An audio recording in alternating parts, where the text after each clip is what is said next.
Just really wanted to start here before I introduce myself a little bit more, with this basic understanding that for us as the RYSE, education is part of our name. We see education from that root understanding of educare, the idea that it's the practice of drawing people into their full humanity. It's an incredibly beautiful thing to us. And one of the things that we feel like people miss out too much from it is that part of that is that you have to equip people with the skills and the power to change their world for the better, because that is so much of what makes us human, our ability to shape the world. And so in this, when we're talking about greening education, we feel that it's that thing of a specific focus on learning, on the learning needed to re-embed humans as a positive sibling in the web of life. So what is it that will allow us to actually act in pursuit of like a pro-life society? And again, for us, that means giving people the ability to counter the anti-life parts of our society. In a very basic way, we ain't getting fucking anywhere if we've all got herb gardens, but Shell still exists. And so we need our herb gardens, and we need to build up the power to take out massive polluters. And for us, that's what greening education is all about. So as the RYSE, exactly like Jenny so gratefully introduced me, we came out of Extinction Rebellion Youth. So it was a group of us who got together, direct action, protest, what can we do on the street to meet the climate emergency? And in 2021, we realized that what we needed was a space to really learn together. There's an awful lot of young people trying to change the world right now. And the problem is that they have very few spaces in which to build it. So we've been building a home for youth activists, for young people who aren't activists yet, who want to get involved in it, to learn, to share deeply, and explore the process of change making. We would say it's our answer to this concept of greening education, something that we would call the planet repairs curriculum, which I'll talk about more at the end. And of course, as you can see on the right, we are trying as hard as we can to base ourselves in the legacy of radical education from ancestors such as Paulo Freire and others. So we've only been going for 3 years so far. I've got less experience than others in this chat, no, others on this call. But as I've just turned 30, but as the designated young people, I want to bring a little bit of fire.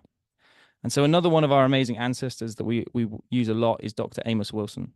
And he said that education is good to the fact that it allows you to solve your problems.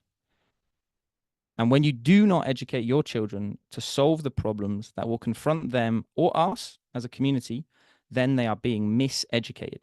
And this is where I want to start this conversation, because we feel like people too quickly jump into how is the perfect way to do education? What is going on? What are the tiny little gains that are being made within this kind of, I really like what Anne was saying.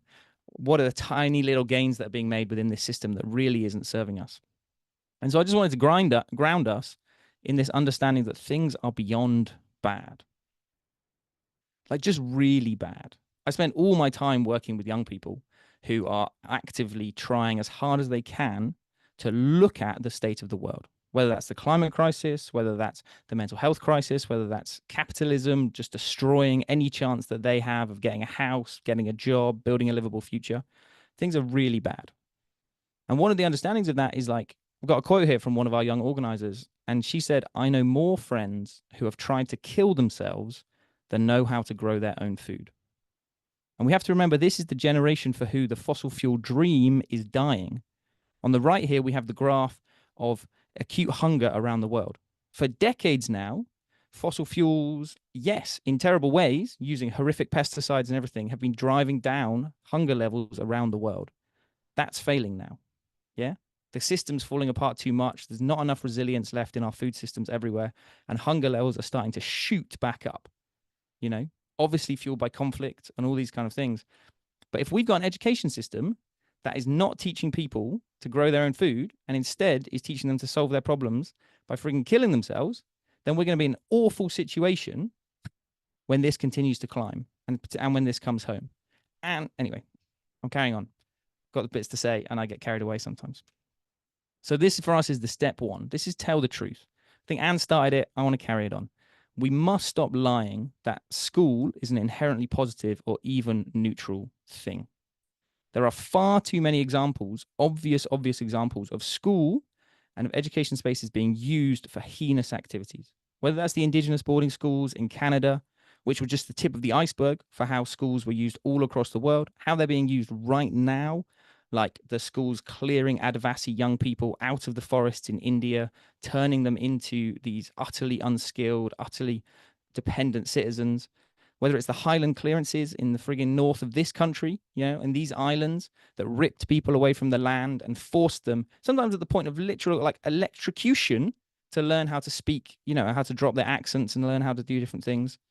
The very fact that the school was built as a factory pipeline. Obviously, now we understand also the school and prison pipeline. There are enough examples of times when school has been used as an awful, horrific thing that we cannot lose sight again of that understanding that the educator has a duty not to be neutral, and that we must decide exactly how we want to educate. And to do that, first, we must decide how are we being miseducated? And so if right now we're being miseducated, we have to say that what we're being taught is to continue a society built on death and destruction. And we need to name that. I want to see the Green Party going out and saying, this is clearly what our young people are being taught in schools, and this is utterly wrong. And one of the ways, for example, in a small way, we've been trying to do this with the RYSE, is last year I ran a workshop called School Hates Farmers. And this was intergenerational workshops. I ran a session where I had a 16-year-old who a year ago said to their careers advisor, I want to be a farmer. And their career advisor tried every single method possible to tell them not to be it. I also had a 76-year-old in the room who said he tried to be a careers advisor. And he said that his teachers at the Catholic boys' school he was at literally beat him to tell him that that was a stupid idea. We have the same idea of our connection with the world now, as we did then, as we did from the beginning of schools, because schools were set up to rip us away from the land and to put us into factories. Yes, there have been amazing, incredible teachers throughout that process. Yes, we've won a lot of beautiful things. The right for everyone to be educated is a great thing. And there is a sickness at the heart of this education system. And so these are the kind of sessions we do where we're trying to unearth not just the pro-education, because I could have called this, let's talk about farming. But instead, we've got to name the miseducation and then build into the true education. So that for us is step 2, is fighting this miseducation by helping people solve their problems. For us, that's all real education is. Like we said at the beginning, it's helping people have the power to solve their problems. And so just in a glib way here, I've written power mapping is more important than Pythagoras, guys. We must, at the RYSE, what we talk about is equipping people with the skills of change, the abilities to build campaigns, to run movements, to get community organizations going, to feel like you can act on the world, to be a democratic citizen. Power mapping allows you to say, who has power in my community? Pythagoras allows you to say, what is a friggin' right angle triangle? Don't worry, guys. I actually studied renewable energy engineering for 4 years at uni. I'm not against maths. What I am against is the idea that it should be the only real thing that we're taught and venerated above the idea of giving us practical skills to get out and act in the world and solve our own problems. And so on that second one is like, let's get young people in schools solving their community's problems. Let's break down this idea that there has to be a fence that removes young people from the community. We're totally against the idea of like the national curriculum being the be all and end all. We think communities have to get in and help solve the school's problems as well. And if that means you've got skills in the community, bring them into schools. If that means the community's got problems, let's get the young people working them out. An amazing example from Australia was when they used the new basics model to get young people doing doing a biological survey of their river to counter the pollution that was coming into the river from a mine upstream. They then used that biological survey in a court case to help defend the village's rights. Imagine those frigging 12-year-olds, 14-year-olds who were doing that, and how empowered they felt to feel like they'd learned something that was really useful to their friends and families. And I think for me, this is one of the key things. Another part of this is we have to stop ignoring the radical family around us. I went to West Africa earlier in the year. There's incredible things happening in Burkina Faso about the Pan-Africanization of the education system, of all of the different people around the world who are fighting back to take control of their education system. Indigenous communities educate, say like we've been working with indigenous communities in Peru and Colombia, who educate their young people in completely different ways that are so based on equipping them with the skills necessary to fight for life and to be ecological members of their community. Let's work with those guys. Let's find out from them what they're doing and how they're organizing. And so we try and bake this into some of our work. Again, we're just at the beginning of this. We're just learning. But last year we ran a campaign called School as a Crime Scene. We think it is. We name it as that because we think young people and their communities need to get in and need to say, how bad really is this? What are the ways we're being miseducated? And how is it that we can work alongside our teachers, alongside our local politicians to take back control of our schools? And on the right here, at the moment, we've built a youth assembly in Stroud to start getting a wider voice to understand what young people really want.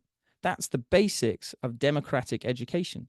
Because if if young people don't have the space to articulate what they want, build their own manifestos, how are they going to have the space to be able to fight for it in the community?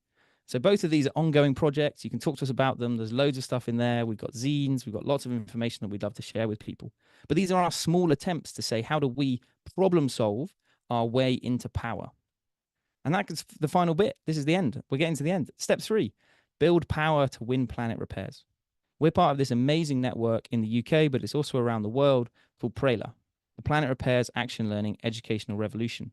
And one of the key quotes in it builds on the concept of planet repairs, which has come from our Pan-African family, come from the International Social Movement for African Reparations. And it says that education is preparation for reparations.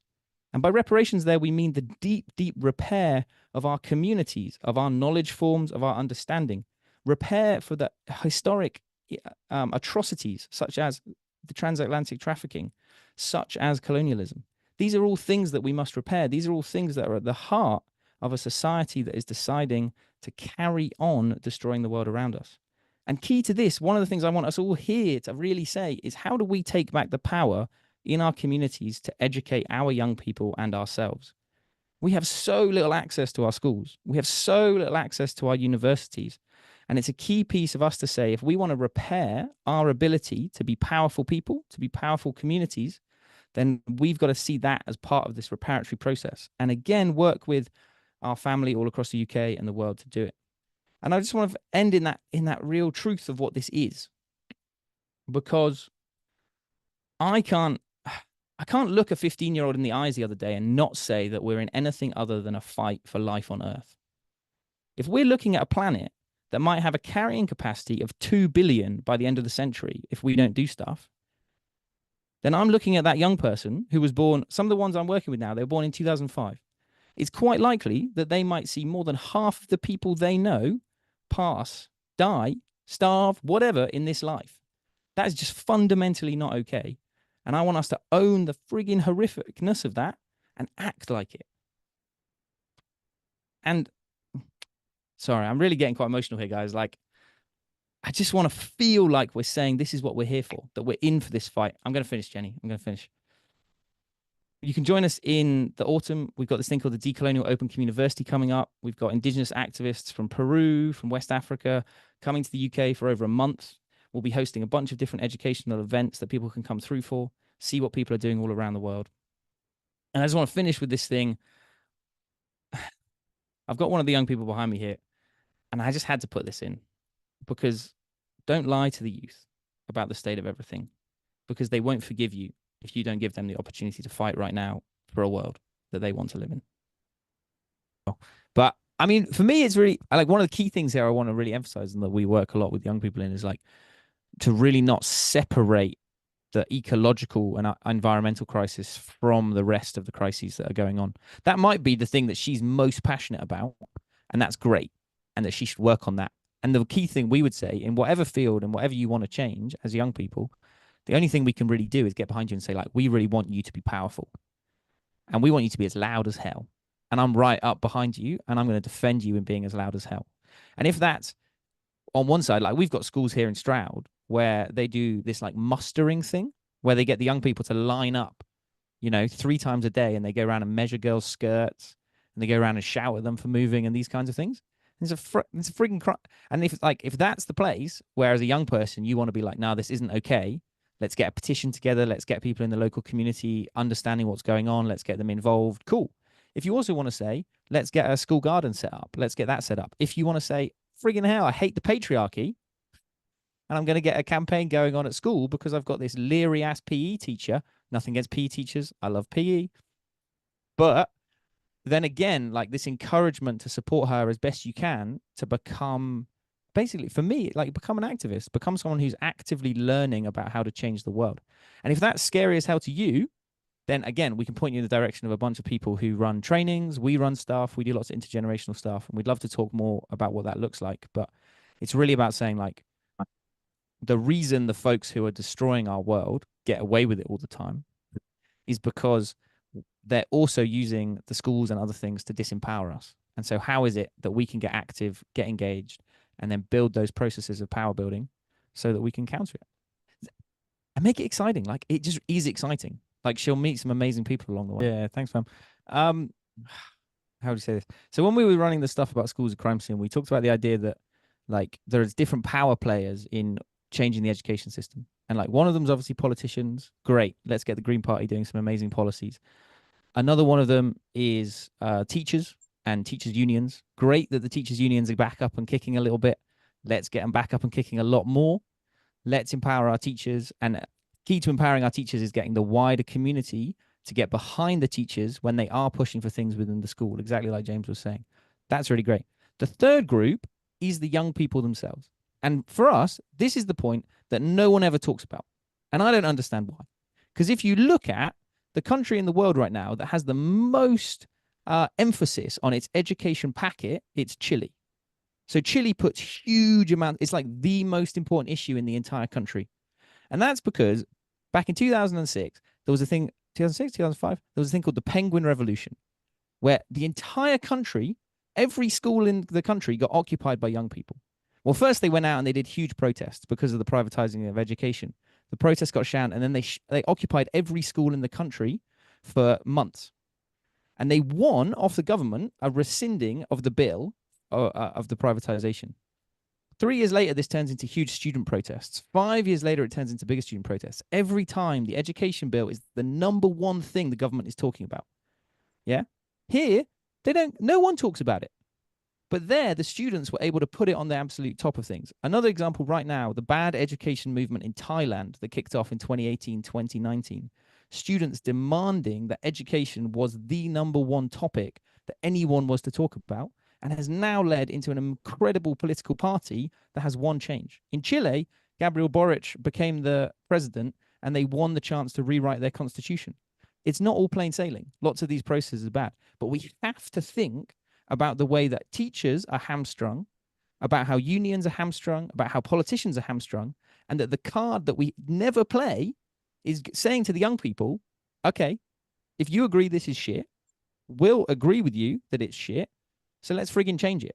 And the only way you're going to change it is if you learn to fight for a different form of education and you start building that yourself as well. And I think those honest conversations with young people, with young student leaders, is what it's going to take to really unlock a massive wave. And it's out there. Like, don't tell me it's out there. Like the young people who were just like occupying their schools last year because of the frigging bathroom rules, because of all, like when you talk to the young people, they're palpably ready to say enough is enough. But no one's going to, just no one goes to them and say, okay, if enough is enough, let's do this. Let's get organized. Let's back what you're trying to do. Let's build your power, and let's use that to really change things. So I think for me, that's key to it. And how we create, well, it's obviously what we're trying to do, but I'd love to hear how other people think, like, are trying to create those lines of communication with young people to empower them to take it to the next level.